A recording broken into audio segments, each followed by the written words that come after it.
Hey, my name's Joey, and I'm part of Joey and Grant's research videos and blogs on cancer and oncology. So today I'm going to get started with the topic of proteins and how they are interacting and deal with cancer. So to start off with, disclaimer for every video, me and Grant are high school students. We are not medical professionals, so everything you take in this video, just take it with a grain of salt. We do all our research online, so we try to give you legitimate information that we find and try to get it from legitimate sources, but we might goof some once in a while, so just keep that in mind. So to start with, today's story is going to be about this kid named Jack Andrica, and he developed a new way to test for pancreatic cancer, and he's only 15 years old. Like, wow! So, how does a kid come up with such a brilliant idea, to test for a cancer that has basically been killing thousands of people? Because I believe it's 19 out of 20 people that are diagnosed with pancreatic cancer, they are diagnosed in the latest stages, and it makes it incredibly hard to just try to fight this cancer off in this person. So basically you want to detect cancer as early as possible, and this kid's detection can, with this test that he developed, can test in its earliest stages when it's so small. So just to give you an idea of how this works, he combined carbon nanotubes, which are conductive, and they're layered together really tightly, and they're super small, and he layered that with an antigen to a protein that is overabundant in pancreatic, ovarian, and lung cancer. So not as it only tests for pancreatic cancer, which is his original goal, he found that he could also test for these other types of cancers as well. And this test strip that he developed cost 3 cents. It's thousands and thousands of times less than the current medical testing that they have for that. Also, they can use this idea hopefully to develop other types of tests for tuberculosis and everything else. So once again, it's wow, I can't believe that a 15-year-old kid developed all that. He has a video out on YouTube where he discusses how he really had the ideas and thought process to come up with these ideas and get this just brilliant idea. All of a sudden, it's oh, I can mix these two things, and that might be a really good idea, and it works, and he won an international science fair. So, to start off with, we're going to be talking about proteins.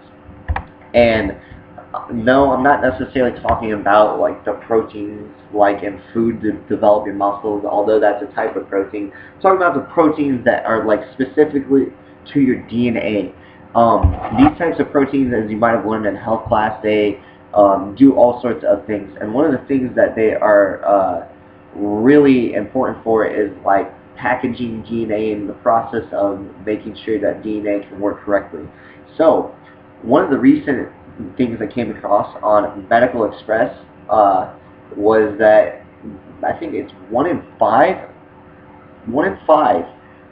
cancers has an overabundant certain type of protein, and that's just one type of protein that's overabundant. So they're coming across not just only Jack's overabundant protein that was in pancreatic, ovarian, and lung cancer, but these other proteins as well that are just metastasizing and super and going crazy and everything else that is causing cancer.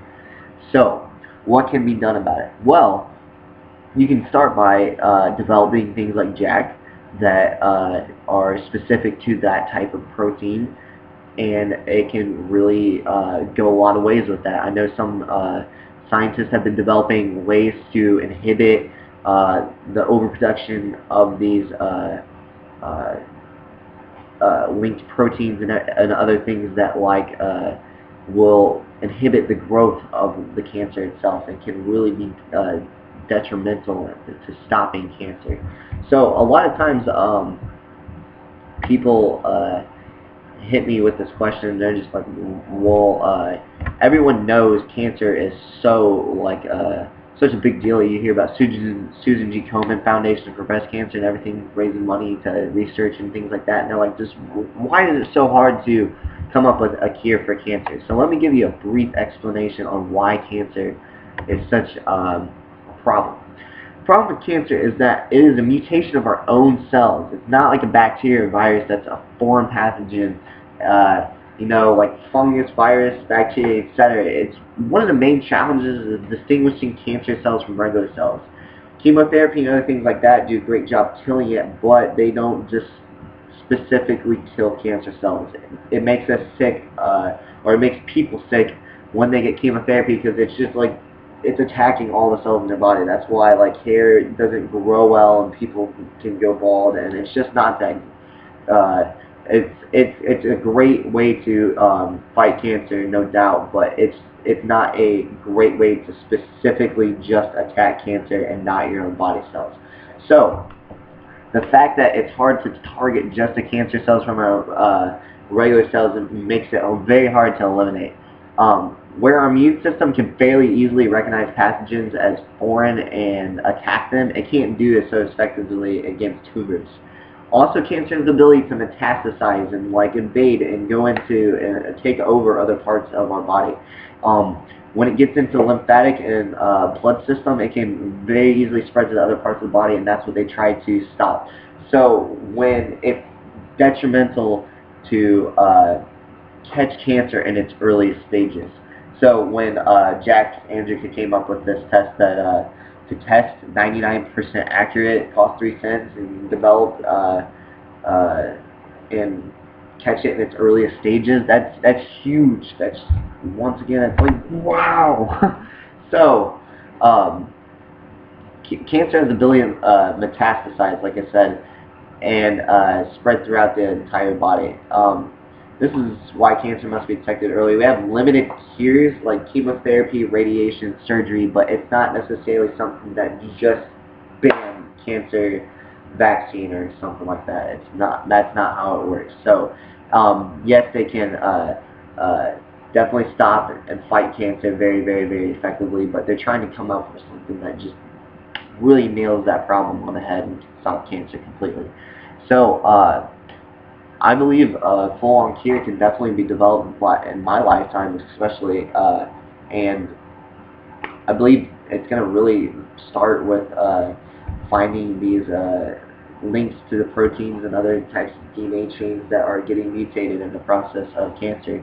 So I'm going to go into some of the other types of drugs that they've been developing and using to stop these types of proteins from being overproduced, and how they're going to be using them effectively to treat cancer in the future, and how they're trying to currently.